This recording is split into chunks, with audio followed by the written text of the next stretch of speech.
Depuis plusieurs jours, j'ai de nombreuses discussions avec des musulmans.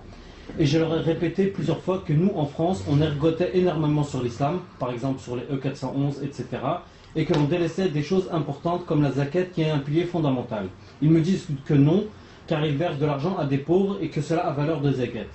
J'ai beau leur affirmer que la zakat se verse à un État, ils me soutiennent que c'est faux et ils me mettent au défi de leur fournir des sources qui confirment cela.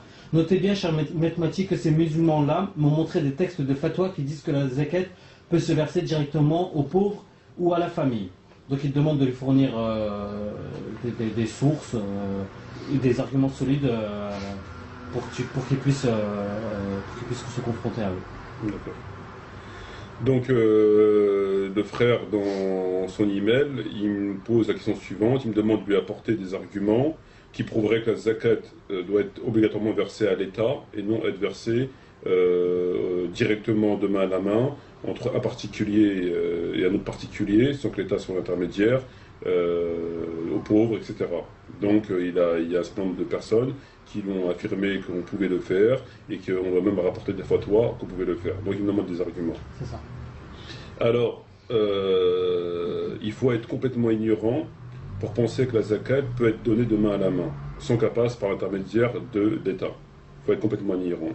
Il y a un fait qui est reconnu, qui est rapporté dans tous les livres d'histoire, et qui est contesté par aucun savant, et qui n'est remis en question par personne, il est bien connu, c'est lors de ce qu'on appelle la grande apostasie.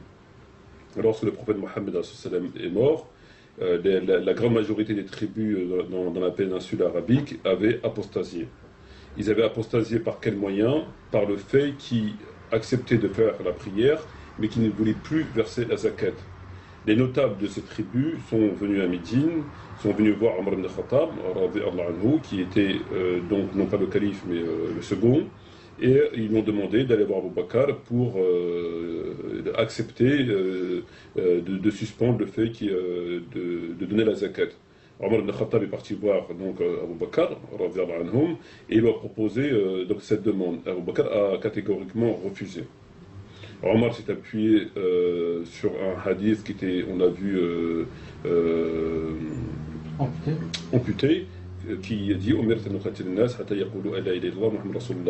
on m'a ordonné de combattre les gens, c'est qu'ils disent que Dieu, lui, c'est l'envoyé de Dieu, à partir de là leur vie leur bien sacrée.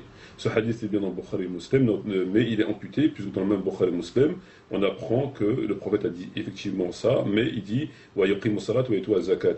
Et ce hadith est conforté par le Coran, qui dit Iza tabu wa aqimu salat wa atu zakat fa ikhwanakum fi din. C'est se repentir acquis de la prière et de la zakat. Donc Allah a mis trois conditions, la repentance, de la prière et la zakat, avant qu'ils obtiennent le statut de musulman. Donc Omar par la suite a reconnu son erreur, il a dit effectivement je me suis trompé, ce qui est très bien. Donc la question qui se pose à présent, que s'il était halal de donner la zakat de main à la main, d'accord? Pourquoi Abu Bakr a combattu ces tribus et en a tué un certain nombre pour les contraindre à verser la zakat à Médine, au trésor public, comme il le faisait à l'époque du prophète? S'il était licite de le faire, Abu Bakr, bien sûr, aurait tout à fait accepté puisqu'il est licite. Il ne les aurait pas tués. Ou alors, il faut nous expliquer. Donc Abu Bakr leur a dit qu'il devait verser la zakat comme il faisait à l'époque du prophète.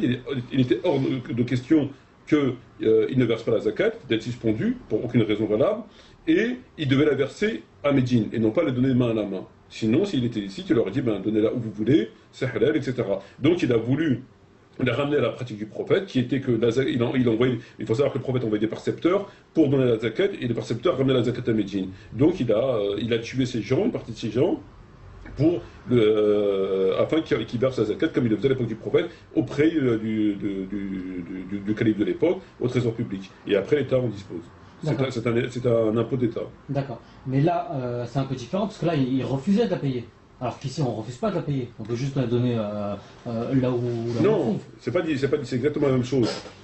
Qu'à l'époque, il refuse de la donner, ou que là, nous on la donne, on refuse pas de la donner. La question, elle n'est pas là. La question qui se pose, c'est est-il licite pour un musulman de verser la zakat directement à un pauvre? Est-ce que c'est licite? Est-ce que c'est légitime? Est-ce que c'est conforme à la loi? À cette question, je réponds non. C'est complètement inexact, puisqu'on a l'exemple du prophète et d'Abu Bakr, qui lui les a combattus, les gens, etc., pour qu'ils versent de l'impôt à l'État.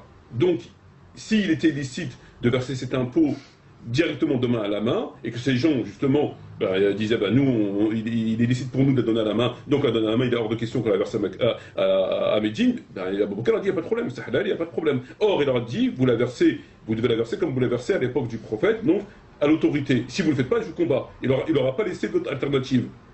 Donc, si maintenant, aujourd'hui, ces gens disent qu'il est licite de la donner de la main à la main, il faut qu'ils nous expliquent ce qu'a fait Abu Bakr, et est-ce qu'Abu Bakr aurait tué des innocents et des musulmans parce qu'en fin de compte il était licite de le faire, donc il aurait tué, etc. Donc c'est quelque chose qui est complètement prouvé, il n'y a pas l'ombre d'un doute sur cette question. Donc j'invite les gens à se tourner vers ces récits et ces faits historiques unanimement reconnus qui démontraient clairement que tu es obligé de la donner à l'État.